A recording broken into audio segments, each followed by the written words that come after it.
Corona से हमने एक बड़ी जंग जीती है। अब स्कूल, कॉलेज, बाजार, ऑफिस पहले की तरह खुल गए हैं, लेकिन ओमिक्रॉन के रूप में कोरोना वायरस ने फिर से सर उठाना शुरू कर दिया है। कोरोना हमें पुनः परेशान न करे, इसके लिए जरूरी है लगातार सावधानी और सजगता। खुद भी सतर्क रहना और दूसरे को भी सावधान करना है। सबसे पहले कोविड टीके की दोनों डोज समय पर लगानी है। याद रखें, टीका ही सबसे बड़ा सुरक्षा कवच है। उत्तराखंड में 100% पात्र लोगों को पहली डोज लगाने के बाद अब तक 75% से ज्यादा पात्र लोगों को दूसरी डोज भी लग चुकी है। कोरोना से जंग के बीच जनजीवन तेजी से दौड़ता रहे, इसीलिए हम सबको अपनी जिम्मेदारी अच्छी तरह निभानी है। जरूरी है वही सतर्कता। अपने हाथों की सफाई का ध्यान रखें, घर से बाहर मास्क लगाएं और कोविड से बचाव संबंधी सभी नियमों का पालन करें। हमने मन में ठाना है, कोविड से सबको बचाना है।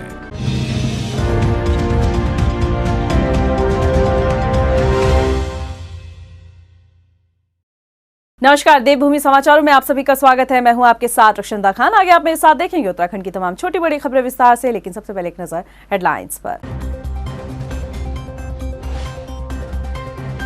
कांग्रेस मुख्यालय पर भाजपाइयों का हमला, पीएम मोदी के साथ पंजाब में हुए घटनाक्रम को लेकर विरोध, पुलिस बनी रही तमाशबीन। कोरोना के बीच चुनावी तैयारियों में जुटा निर्वाचन आयोग। 5 साल में 5 लाख से ज्यादा वोटर्स के आंकड़ों में हुई बढ़ोतरी। इस बार महिला वोटर्स पर खास फोकस। रुद्रपुर में पति ने पत्नी को उतारा मौत के घाट, वारदात को अंजाम देकर आरोपी खुद पहुंचा पुलिस के पास। ससुराल पक्ष पर दहेज उत्पीड़न का आरोप। और उत्तराखंड में कोरोना विस्फोट, पिछले 24 घंटे में 505 नए मामले हुए दर्ज। अकेले देहरादून में मिले 253 कोविड केस। हेडलाइंस के बाद बुलेटिन में बात करते हैं सबसे पहले बड़ी खबर की, जो कि देहरादून से आ रही है। देहरादून में बता दें, कांग्रेस मुख्यालय पर भाजपाइयों ने हमला किया है। भाजपाइयों ने कार्यकर्ताओं का जो विरोध प्रदर्शन है वो प्रधानमंत्री नरेंद्र मोदी के पंजाब में हुए घटनाक्रम को लेकर हुआ है। आपको बता दें कि प्रदर्शन कर रहे भाजपाइयों ने हंगामा मचाया, इसके साथ ही पुतला भी दहन किया। इसके साथ जानकारी मिली है कि पुलिस प्रशासन जो है इस पूरे घटनाक्रम में तमाशबीन बनी रही। आपको बता रहे थे कि आज देहरादून में जो है बड़ी खबर सामने आई है, जहां पर बता दें कि कांग्रेस मुख्यालय पर भाजपाइयों ने हमला किया और भाजपाइयों के हमले के बाद कार्यकर्ताओं का विरोध प्रदर्शन भी देखने को मिला। भाजपाई कार्यकर्ता प्रधानमंत्री नरेंद्र मोदी के साथ पंजाब में जो घटनाक्रम हुआ उसको लेकर विरोध प्रदर्शन कर रहे हैं और इस दौरान कांग्रेस का पुतला भी फूंका गया। साथ ही बता दें कि पुलिस प्रशासन इस पूरे घटनाक्रम में तमाशबीन बनके दिखा नजर आया। जानकारी है कि पुलिस प्रशासन ने बैरिकेड लगाकर कार्यकर्ताओं को रोका, लेकिन दोनों ही तरफ में कार्यकर्ता मौजूद थे। उसके बावजूद भी एक बड़ा हादसा जो है वो होते होते टला है। लेकिन आपको जानकारी हम दे रहे हैं कि जो देहरादून से आ रही है, जहां पर बताया जा रहा है कि भाजपा कार्यकर्ताओं ने कांग्रेस मुख्यालय पर अपना प्रदर्शन किया है और यहां पर बता दें कि भारी संख्या में भाजपा कार्यकर्ता कांग्रेस मुख्यालय पर पहुंचे थे। चलिए, ज्यादा जानकारी के लिए हमारे वरिष्ठ संवाददाता आशीष तिवारी हमारे साथ जुड़ चुके हैं, उनसे जानते हैं। आशीष, मेरा पहला सवाल आपसे ये है कि कांग्रेस मुख्यालय पर जो आज घटनाक्रम देखने को मिला, क्या कुछ आपके पास अपडेट है? देखिए, ये बड़ा ही हैरान करने वाला पूरा घटनाक्रम था और जिस तरीके से कल जो घटना हुई थी पंजाब में, प्रधानमंत्री नरेंद्र मोदी के जो काफिले के साथ लैप्स की और बीच की बात कही जा रही थी, उस तो भारतीय जनता युवा मोर्चा के बहुत सारे कार्यकर्ता थे, बड़ी संख्या में जो कार्यकर्ता थे वो निकले थे। हालांकि ये सारे कार्यकर्ता प्रदेश कांग्रेस कार्यालय के सामने पहुंचे, वहां पर बड़ा क्लैश हो सकता था। हालांकि पुलिस की तैनाती वहां पर की गई थी, बैरियर लगाए गए थे, सुबह भी बैरियर लगाया गया था वहां पर। लेकिन हैरानी इस बात की थी कि इस पूरे मामले में अगर आप देखेंगे तो पुलिस ने बहुत ही जी बिल्कुल आप कह सकते हैं कि इस तरीके से बहुत ही साधारण रवैया अपनाया, देखते हुए भी कि दोनों ही पार्टियों के कार्यकर्ता आमने सामने हैं। एक बड़ा लोकतांत्रिक नजरिए से देखें तो बड़ा ही अजीब वाकया था जब एक पार्टी के लोग कार्यकर्ता दूसरी पार्टी के कार्यकर्ताओं के साथ भिड़ने के लिए तैयार हैं। बीच में पुलिस के बैरिकेड है, लेकिन पुलिस रोकने में कामयाब नहीं हो पाती है। जिस सख्ती के साथ रोकना चाहिए था शायद वो रोक नहीं। और फिलहाल जो हालात हैं वो सामान्य है, दोनों ही तरफ से जो नारेबाजी थी वो काफी देर तक चलती रही और पुतले भी फूके गए। फिलहाल अभी स्थिति सामान्य है।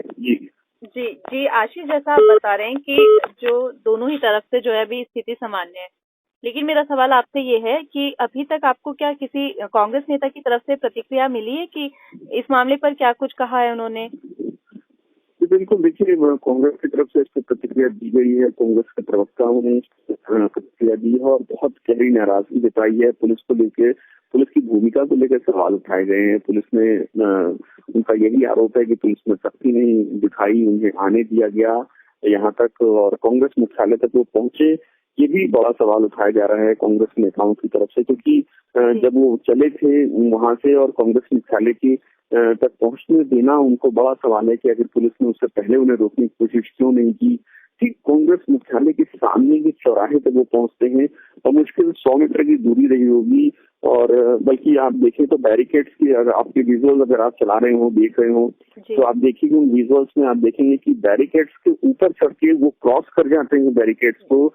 भारतीय जनता युवा मोर्चा के जो कार्यकर्ता हैं नारेबाजी करते हुए, एजिटेशन करते हुए और पुलिस उनको देखती रहती है। तो बैरिकेड को लगाने का मकसद क्या था ये समझ में नहीं आता है। जब पुलिस वहां पर रोक ही नहीं पा रही है तो चढ़ते हैं और ठीक कांग्रेस मुख्यालय के दरवाजे तक आ जाते हैं और हालात ऐसे होते हैं कि कोई टकराव हो सकता था। हालांकि ठीक है, वहां पर टकराव नहीं हुआ। कांग्रेस कार्यकर्ताओं ने भी अपनी तरफ से जो एक कहीं भी विरोध दर्ज कराया वहां पर, लेकिन ये अच्छा रहा कि कोई बड़ा टकराव नहीं हुआ है। फिलहाल खबरों में बढ़ेंगे आगे, बात कर लेते हैं अगली खबर की। अब आपको बता दें कि कोरोना के बीच 2022 के विधानसभा चुनाव की तैयारी जो है वो जोरों शोरों से चल रही है। हालांकि अभी चुनाव का ऐलान होना अभी बाकी है, लेकिन 2017 के विधानसभा चुनाव के 5 साल बाद देखा जाए तो प्रदेश में 5 लाख से ज्यादा नए मतदाता इस बार अपने मताधिकार का इस्तेमाल करेंगे। एक रिपोर्ट। 2022 की बिसात के लिए चुनावी ऐलान अभी बाकी है, मगर आयोग की तरफ से चुनावी तैयारियों में कोई कमी नहीं आ रही। 2017 के विधानसभा चुनाव के 5 साल बाद प्रदेश में करीब 5 लाख से ज्यादा नए मतदाता बनाए गए हैं। साल 2017 में हुए चुनावों में कुल मतदाताओं की संख्या 76,06,688 थी, जो इस साल बढ़कर 81,43,922 हो गई है। इनके अलावा 93,964 सर्विस मतदाता भी हैं। खास बात यह है कि 5.37 लाख मतदाताओं में 3,11,106 महिला वोटर्स और 2,25,969 पुरुष वोटर्स शामिल हैं। इस बार आयोग का फोकस भी महिला वोटर्स की संख्या बढ़ाने पर रहा। यही वजह है कि वोटर्स सूची में लिंग अनुपात में इजाफा दर्ज किया गया। अब 1,000 पुरुष मतदाताओं के सापेक्ष 928 महिला वोटर्स हैं। राज्य निर्वाचन आयोग अधिकारी कार्यालय ने 1 नवंबर 2021 के बाद महिला और 1 जनवरी 2022 को 18 साल की उम्र पूरी करने वाले युवाओं को मतदाता बनाने के लिए खास अभियान भी चलाया। इसका फायदा ये मिला कि इस अवधि में 2.97 लाख मतदाताओं में इजाफा हुआ है। विधानसभा 2022 के चुनाव के लिए इस बार तय किया गया है कि किसी भी मतदाता को अपने मतदान स्थल तक पहुंचने के लिए 2 किलोमीटर से ज्यादा की दूरी नहीं तय करनी पड़ेगी। इसके लिए इस बार 11,647 बूथ बनाए गए हैं। वहीं कोरोना के मद्देनजर एक मतदान केंद्र में अधिकतम 1200 से ज्यादा मतदाता नहीं रखे गए हैं। जिन मतदान केंद्रों में इससे ज्यादा वोटर्स होंगे वहां अलग बूथ बनाए जा रहे हैं। मुख्य निर्वाचन अधिकारी ने बताया कि चुनावों में 100 मॉडल बूथ बनाए जाने अभी प्रस्तावित हैं। इन बूथों में पीठासीन अधिकारी और सहायक पीठासीन अधिकारी सभी महिलाएं होंगी। ऐसे मतदान केंद्रों का भी जल्द चयन कर लिया जाएगा। कुल मिलाकर देखा जाए तो राज्य निर्वाचन आयोग की तरफ से चुनाव की तैयारी करने में कोई कोर कसर बाकी नहीं है। बस इंतजार इस बात का है कि चुनाव आयोग उत्तराखंड समेत 5 राज्यों में चुनाव का ऐलान कब करता है। टाइम टीवी के लिए देहरादून से ब्यूरो रिपोर्ट।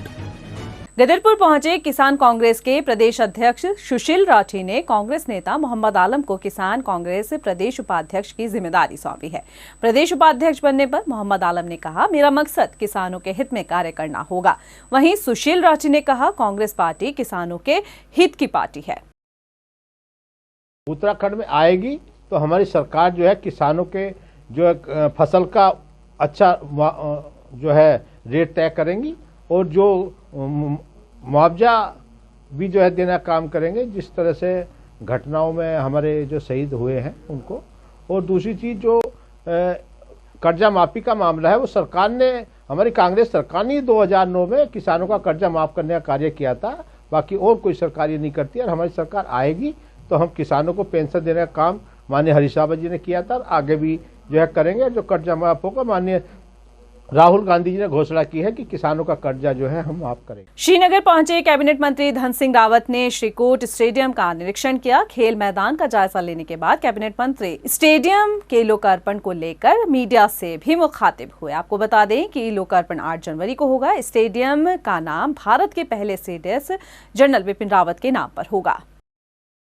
जो हमारा श्रीनगर सिरकोट का स्टेडियम बन रहा है, ये पूरे उत्तराखंड का सबसे बेहतरीन स्टेडियम बन रहा है।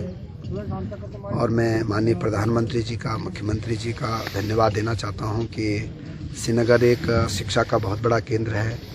यहाँ पे गढ़वाल विश्वविद्यालय है, NIT है, मेडिकल कॉलेज है और हजारों छात्र छात्राएं यहाँ पे पढ़ते हैं। और करोड़ों रुपए की लागत से स्टेडियम बन रहा है। 8 तारीख को मुख्यमंत्री जी और मैं इस स्टेडियम का उद्घाटन करने वाले हैं। रुद्रपुर से रोंगटे खड़े करने वाली खबर सामने आई है, जहां पति ने पत्नी को मौत के घाट उतार दिया है। बता दें, पत्नी को मौत के घाट उतारने के बाद युवक खुद पुलिस के पास गया और घटना की जानकारी दी। उधर युवती के परिजनों की माने तो युवक के परिवार पर दहेज को लेकर अक्सर उसे परेशान करने का आरोप लगाया गया है। फिलहाल पुलिस मामले की जांच में जुटी है। 24 अक्टूबर को शादी की गई थी। 20 लाख रुपए की शादी करी गई और ये झूठ बोल के शादी कराई गई कि उसके पास शोरूम है, फर्नीचर का शोरूम है, पिकअप है, बहुत सारी बोलेरो हैं, चलती हैं। और शादी के बाद पता लगा कुछ नहीं था, कुछ भी। और अल्टो कार दी गई। अल्टो कार का एक्सीडेंट करने के बाद क्या 4 लाख की डिमांड रख रहा था। क्या था, बड़ी कार चाहिए और कारोबार के लिए पैसा चाहिए। और अभी 8 दिन पहले आया भी था। और अब बात करेंगे प्रदेश में बढ़ते कोरोना के खतरे की। उत्तराखंड में बढ़ते कोरोना के मामलों से एक बात तो तय है कि देश के साथ प्रदेश में भी कोरोना की तीसरी लहर की दस्तक हो चुकी है। दिनों दिन बढ़ते कोरोना के मामलों ने जहां एक तरफ स्वास्थ्य विभाग की चिंता बढ़ा दी है, तो लोगों में कोरोना को लेकर गंभीरता ना के बराबर देखी जा रही है। एक रिपोर्ट।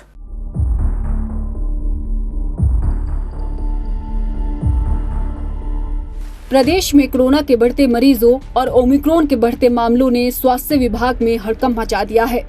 उत्तराखंड में हर रोज कोरोना के मामले में बढ़ोतरी हो रही है। कोविड के बढ़ते केस तीसरी लहर की तरफ इशारा कर रहे हैं, जो एक खासा डराने वाली बात है। देहरादून तो कोरोना का हॉट स्पॉट बनकर सामने उभर रहा है। 50% कोरोना मरीज देहरादून से ही मिल रहे हैं। हालांकि प्रदेश सरकार और स्वास्थ्य विभाग ने कोरोना के बढ़ते मरीजों को देखते हुए राज्य में नाइट कर्फ्यू लगाकर खानापूर्ति जरूर की है। पिछले 4-5 दिनों में कोरोना के आंकड़ों का ग्राफ तेजी से बढ़ा है। पिछले 24 घंटे की बात करें तो 310 नए कोरोना के मामले सामने आए हैं। इनमें एक्टिव केस की बात की जाए तो 600 से ज्यादा मामले एक्टिव हैं। हालांकि स्वास्थ्य विभाग की तरफ से दावा तो पुख्ता बंदोबस्त के किए जा रहे हैं, लेकिन दूसरी तरफ लोग भी कोविड गाइडलाइन की अनदेखी करते दिख रहे हैं। उत्तराखंड में बढ़ते कोरोना के मामलों में जिस तेजी से इजाफा हो रहा है, उससे यकीनन तीसरी लहर की आहट हो गई है। ऐसे में जहां सरकार को सख्त कदम उठाने की जरूरत है, तो वहीं लोगों को भी कोविड गाइडलाइन का पालन करना होगा, तभी इस महामारी के नए खतरे से बचा जा सकता है। टाइम टीवी के लिए देहरादून से रमशा इमरान के साथ ब्यूरो रिपोर्ट।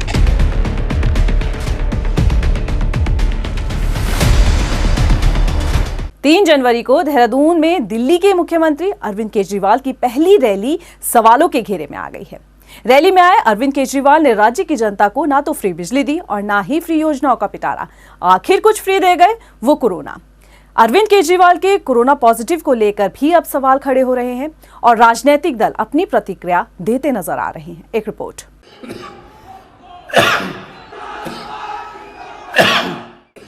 दिल्ली के मुख्यमंत्री अरविंद केजरीवाल का खांसी से पुराना नाता रहा है, लेकिन 3 जनवरी को देहरादून में आम आदमी पार्टी की पहली चुनावी रैली को संबोधित करने आए केजरीवाल की ये खांसी आलोचना का सबब बन गई। असल में इन सब बातों से हम आपको वाकिफ इसलिए कराना चाहते हैं क्योंकि देहरादून आए अरविंद केजरीवाल हमेशा राज्य की जनता को कभी फ्री बिजली तो कभी महिलाओं के लिए फ्री प्रतिमाह वेतन देने का लॉलीपॉप देने तो जरूर आए, लेकिन जाते जाते राज्य की जनता को फ्री में कोरोना जरूर बांट गए हैं। दिल्ली के मुख्यमंत्री और आपके राष्ट्रीय संयोजक के कोरोना पॉजिटिव आने के बाद तरह तरह के सवाल उठ रहे हैं।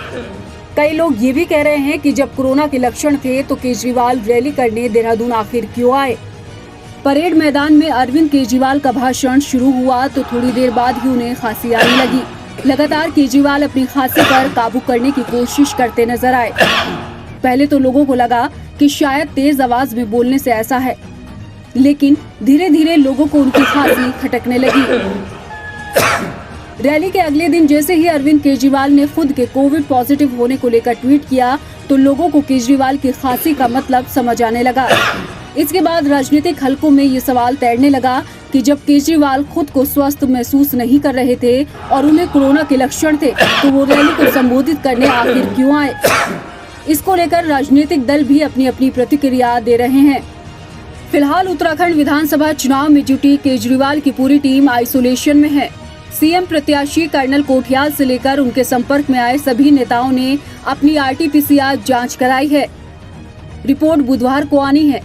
अब अरविंद केजरीवाल का ये दौरा कितने लोगों पर भारी पड़ेगा ये तो रिपोर्ट आने के बाद ही पता चलेगा। टाइम टीवी के लिए देहरादून से ब्यूरो रिपोर्ट।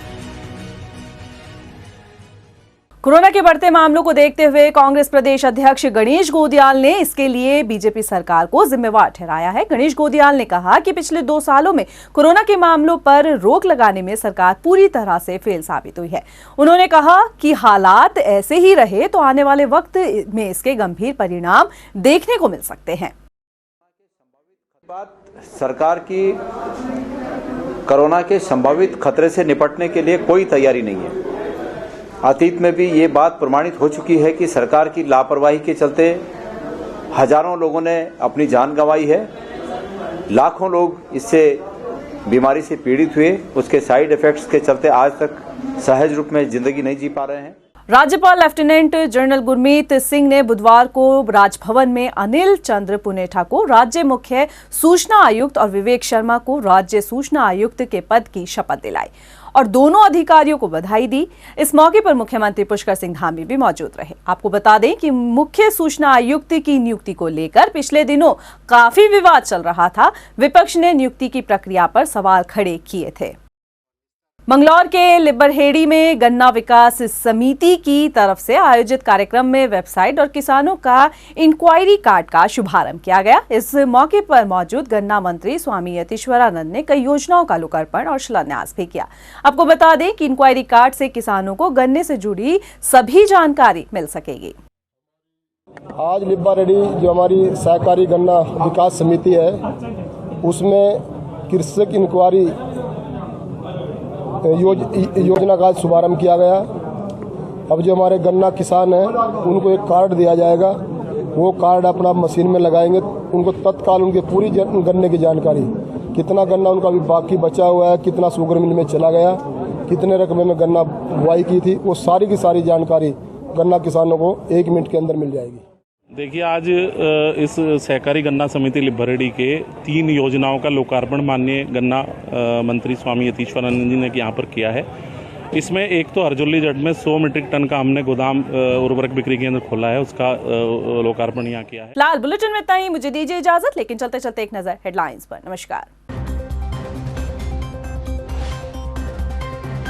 कांग्रेस मुख्यालय पर भाजपाइयों का हमला, पीएम मोदी के साथ पंजाब में हुए घटनाक्रम को लेकर विरोध, पुलिस बनी रही तमाशबीन।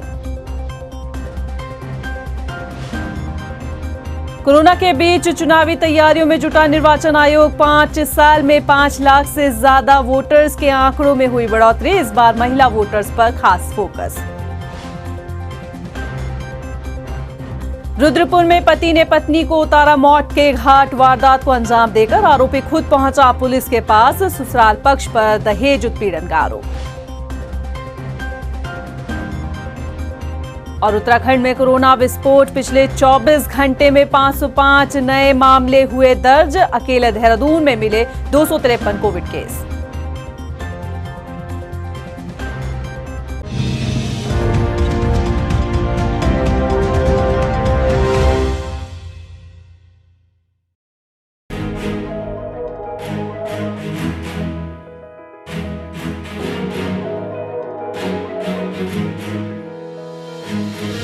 सरकार का एक है मन, उत्तराखंड बने नंबर 1।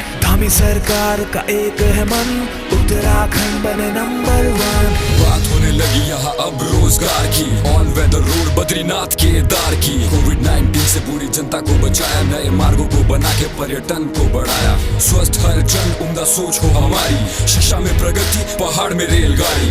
महिला सशक्तिकरण की पहल हमारी, गांव गांव जन जन के अब हक की बारी। पाए युवा रोजगार, समाप्त बेरोजगारी, किसानों का हक अब हमारी जिम्मेदारी। सशक्त प्रदेश बनाने की पूरी तैयारी। धामी सरकार का एक है मन, उत्तराखंड बने नंबर 1। धामी सरकार का एक है मन, उत्तराखंड बने नंबर 1।